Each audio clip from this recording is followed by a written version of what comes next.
Hi hello ಎಲ್ರಿಗೂ ನಮಸ್ಕಾರ. SBK Kannada YouTube ಚಾನಲ್ಗೆ ನಿಮಗೆ ಸ್ವಾಗತ.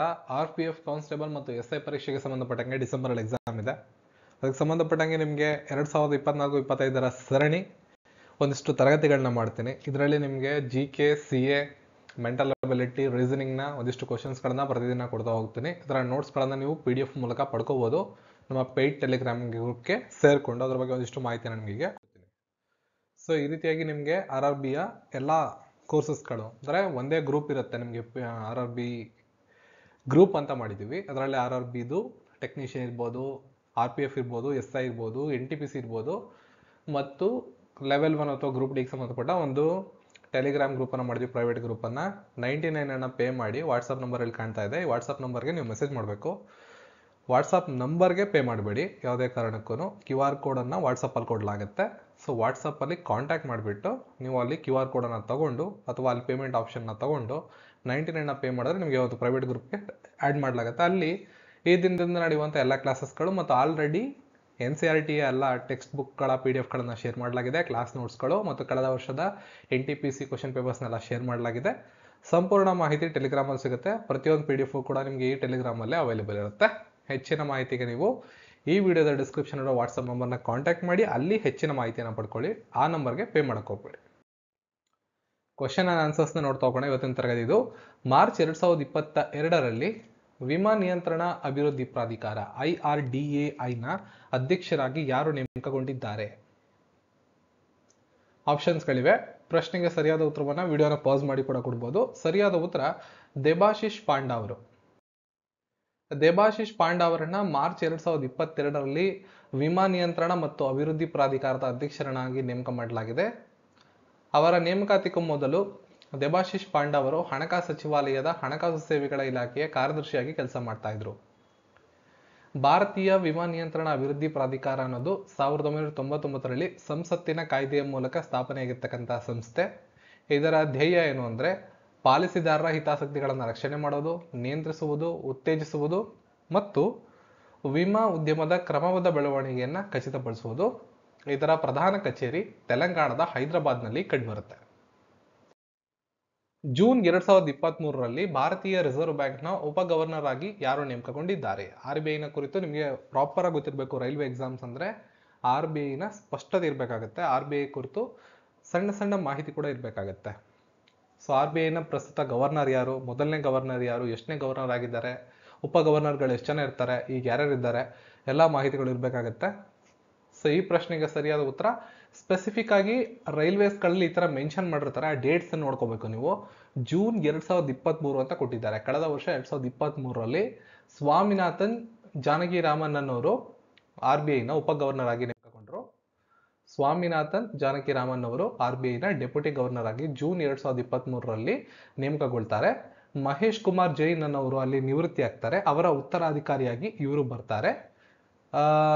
ಸ್ವಾಮಿನಾಥನ್ ಜಾನಕಿರಾಮನ್ ಅವರು ಬ್ಯಾಂಕಿಂಗ್ ಕ್ಷೇತ್ರದಲ್ಲಿ ಮಹತ್ವದ ಅನುಭವವನ್ನು ಹೊಂದಿರುವಂತಹ ವ್ಯಕ್ತಿಯಾಗಿರ್ತಾರೆ. RBIನ ಡೆಪ್ಯೂಟಿ ಗವರ್ನರ್ ವಿತ್ತೀಯ ನೀತಿಗಳನ್ನು ರೂಪಿಸುವಲ್ಲಿ ಮತ್ತು ದೇಶದ ಆರ್ಥಿಕ ಸ್ಥಿರತೆಯ ಮೇಲ್ವಿಚಾರಣೆಯಲ್ಲಿ ನಿರ್ಣಾಯಕ ಪಾತ್ರವನ್ನು ವಹಿಸ್ತಾರೆ ಅನ್ನೋದನ್ನು ನೀವು ಇಲ್ಲಿ ಗಮನಿಸಬೇಕು. ಇನ್ನು RBI ಅಂತ ನಾವೇನು ಹೇಳ್ತೀವಿ, ನಮ್ಮ RBI ಭಾರತದ ಕೇಂದ್ರ ಬ್ಯಾಂಕ್ ಆಗಿದ್ದು ಭಾರತೀಯ ರೂಪಾಯಿ ಸಮಸ್ಯೆ ಪೂರೈಕೆಯನ್ನು ನಿಯಂತ್ರಿಸುವುದು, ದೇಶದ ಮುಖ್ಯ ಪಾವತಿ ವ್ಯವಸ್ಥೆಯನ್ನು ನಿರ್ವಹಿಸುವ ಜವಾಬ್ದಾರಿಯನ್ನು ಹೊಂದಿರುತ್ತೆ. Reserve bank of India act 1934ರ ಪ್ರಕಾರ RBIಯನ್ನು ಏಪ್ರಿಲ್ 1, 1935ರಂದು ಸ್ಥಾಪನೆ ಮಾಡಲಾಗಿದೆ. ಇದರ ಕೇಂದ್ರ ಕಚೇರಿ ಮಹಾರಾಷ್ಟ್ರದ ಮುಂಬೈಯಲ್ಲಿ ಕಂಡುಬರುತ್ತೆ. Very very important. RBIನಲ್ಲಿ 4 ಡೆಪ್ಯೂಟಿ ಗವರ್ನರ್ಗಳು ಇರ್ತಾರೆ. ಪ್ರತಿಯೊಬ್ಬರು ಬ್ಯಾಂಕಿನೊಂದಿಗೆ ವಿವಿಧ ಕಾರ್ಯಗಳನ್ನು ನೋಡ್ಕೊಳ್ತಾರೆ. ನೆಕ್ಸ್ಟ್, ಮಾರ್ಚ್ 31, 2024ರಂತೆ ಕೇಂದ್ರ ಲೋಕಸೇವಾ ಆಯೋಗದ ಅಧ್ಯಕ್ಷರು ಯಾರು? UPSC ಅಂತ ಏನ್ ಕರಿತೀವಿ, ಯೂನಿಯನ್ ಪಬ್ಲಿಕ್ ಸರ್ವಿಸ್ ಕಮಿಷನ್ ಅಂತ, ಅದರ ಅಧ್ಯಕ್ಷರನ್ನ ಕೇಳ್ತಾ ಇದ್ರೆ ಸ್ಪೆಸಿಫಿಕ್ ಆಗಿ 31 ಮಾರ್ಚ್ 2024. ಸರಿಯಾದ ಉತ್ತರ ಶ್ರೀ ಮನೋಜ್ ಸೇನಿ ಅವರು. ಆದ್ರೆ ಪ್ರೆಸೆಂಟ್ ಏನಾದ್ರು ಕೇಳ್ಬಿಟ್ರೆ ಆಗಸ್ಟ್ 2024ರ ಮುಂದಕ್ಕೆ ಏನಾದ್ರು ಕೇಳಿದ್ರೆ, ಈಗ ಅವರು ನಿವೃತ್ತರಾಗಿದ್ದಾರೆ, ಪ್ರೆಸೆಂಟ್ ಏನಾದ್ರು ಕೇಳಿದ್ರೆ ಶ್ರೀಮತಿ ಪ್ರೀತಿ ಸುಧನ್ ಅವರು RBI ನಮ್ಮ UPSC ಏನಿದೆ ಅದರ ಚೇರ್ಪರ್ಸನ್ ಆಗಿದ್ದಾರೆ, ಅಧ್ಯಕ್ಷರಾಗಿರ್ತಾರೆ. ಇಲ್ಲೇನಾದ್ರು ಡೇಟ್ಸ್ ನೋಡಿ, ಆಗಸ್ಟ್ಗಿಂತ ಮುಂಚೆ ಡೇಟ್ ಯಾವುದೇ ಕೊಟ್ಟರು ಈ ವರ್ಷದ್ದು, ಜನವರಿ, ಫೆಬ್ರವರಿ, ಮಾರ್ಚ್, ಏಪ್ರಿಲ್, ಮೇ ತನಕ ಕೊಟ್ಟರು ಕೂಡ, ಅದರಲ್ಲಿ ನಿಮಗೆ ಕೇಂದ್ರ ಲೋಕಸೇವಾ ಆಯೋಗದ ಅಧ್ಯಕ್ಷರು ಶ್ರೀ ಮನೋಜ್ ಸೋನಿ ಆಗಿರ್ತಾರೆ. ಶ್ರೀ ಮನೋಜ್ ಸೋನಿ ಅವರು 31 ಮಾರ್ಚ್ 2024ರಂತೆ ಕೇಂದ್ರ ಲೋಕಸೇವಾ ಆಯೋಗದ ಅಧ್ಯಕ್ಷರಾಗಿರ್ತಾರೆ. ಕೇಂದ್ರ ಲೋಕಸೇವಾ ಆಯೋಗ ಭಾರತದ ಪ್ರಧಾನ ನೇಮಕಾತಿ ಏಜೆನ್ಸಿಯಾಗಿದ್ದು ಅಖಿಲ ಭಾರತ ಸೇವೆಗಳಿಗೆ ಮತ್ತು ಕೇಂದ್ರ ಸೇವೆಗಳ ಗ್ರೂಪ್ 1 ಮತ್ತು ಗ್ರೂಪ್ ಬಿ ನೇಮಕಾತಿ ಮತ್ತು ಪರೀಕ್ಷೆಗಳನ್ನು ನಡೆಸುವಂತ ಜವಾಬ್ದಾರಿಯನ್ನ ಇದು ಹೊಂದಿರುತ್ತೆ. UPSCಯನ್ನ 1 ಅಕ್ಟೋಬರ್ 1926ರಂದು ಸಾರ್ವಜನಿಕ ಸೇವಾ ಆಯೋಗವಾಗಿ ಸ್ಥಾಪನೆ ಮಾಡಲಾಯಿತು. ನಂತರ ಭಾರತ ಸರ್ಕಾರ ಕಾಯ್ದೆ 1935ರ ಮೂಲಕ ಫೆಡರಲ್ ಪಬ್ಲಿಕ್ ಸರ್ವಿಸ್ ಕಮಿಷನರ್ ಆಗಿ ಮರು ಸಂಘಟಿಸಲಾಯಿತು. ಓಕೆ, ಇದರ ಕೇಂದ್ರ ಕಚೇರಿ ನವದೆಹಲಿಯ ದೋಲ್ಪುರ ಹೌಸ್ನಲ್ಲಿ ಕಂಡುಬರುತ್ತೆ. ಆಗಸ್ಟ್ 1, 2024ರಂದು ಕೇಂದ್ರ ಲೋಕಸೇವಾ ಆಯೋಗದ ನೂತನ ಅಧ್ಯಕ್ಷರಾಗಿ ಶ್ರೀಮತಿ ಪ್ರೀತಿ ಸುದನ್ ಅವರು ಆಯ್ಕೆಯಾಗಿರ್ತಾರೆ. ಅದಕ್ಕೂ ಮುಂಚೆ ಯಾರಿದ್ರು? ಶ್ರೀ ಮನೋಜ್ ಸೋನಿ ಅವರು. ಸೊ ಡೇಟ್ಸ್ಗಳ ಮೇಲೆ ಆಟ ಆಡ್ತಾರೆ RRBಯಲ್ಲಿ, ಹಾಗಾಗಿ ನಿಮಗೆ ಸ್ಪಷ್ಟತೆ ಇರಬೇಕಾಗತ್ತೆ. ಈ ರೀತಿ ಪ್ರಶ್ನೆಗಳನ್ನ ಎಕ್ಸಾಮ್ ಅಲ್ಲಿ ಕೇಳೋ ಸಾಧ್ಯತೆಗಳು ಜಾಸ್ತಿ. ಈ ಕೆಳಗಿನ ಯಾರು ನವೆಂಬರ್ 2022ರಲ್ಲಿ 22ನೇ ಕಾನೂನು ಆಯೋಗದ ಅಧ್ಯಕ್ಷರಾಗಿ ನೇಮಕಗೊಂಡಿದ್ದಾರೆ?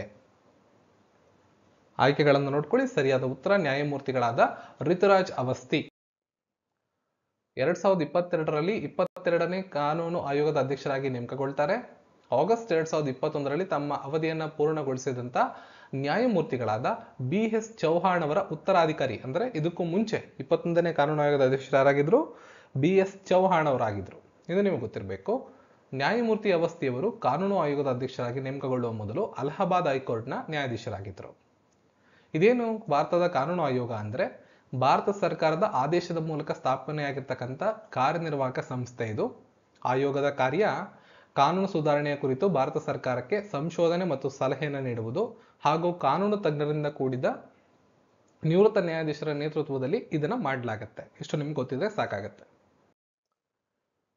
ಕಚ್ ಉತ್ಸವವನ್ನ ಎಲ್ಲಿ ನಡೆಸಲಾಗುತ್ತದೆ?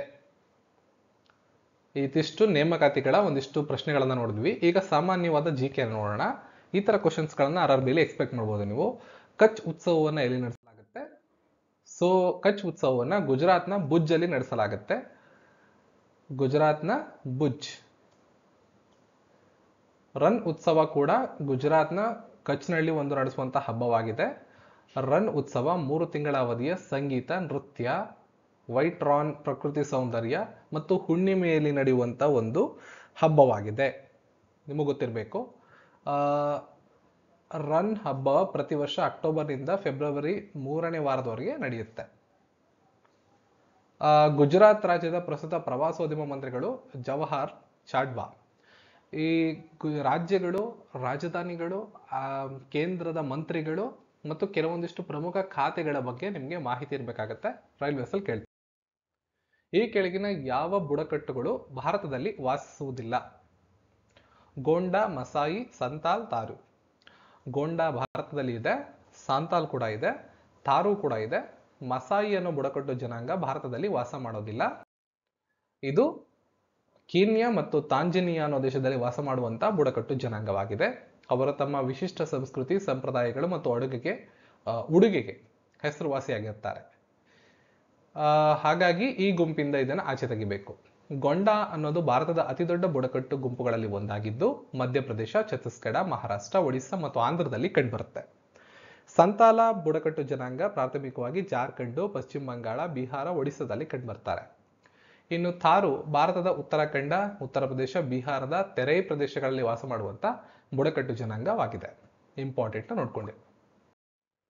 ನೆಕ್ಸ್ಟ್ ಕಚಿನ್, ಕರೆನ್, ಕರೆನ್ನಿ, ಚಿನ್ ಮತ್ತು ಮೋನ್ ಎನ್ನುವ ಜನಾಂಗೀಯ ಗುಂಪುಗಳು ಯಾವ ದೇಶದಲ್ಲಿ ಕಂಡುಬರ್ತವೆ?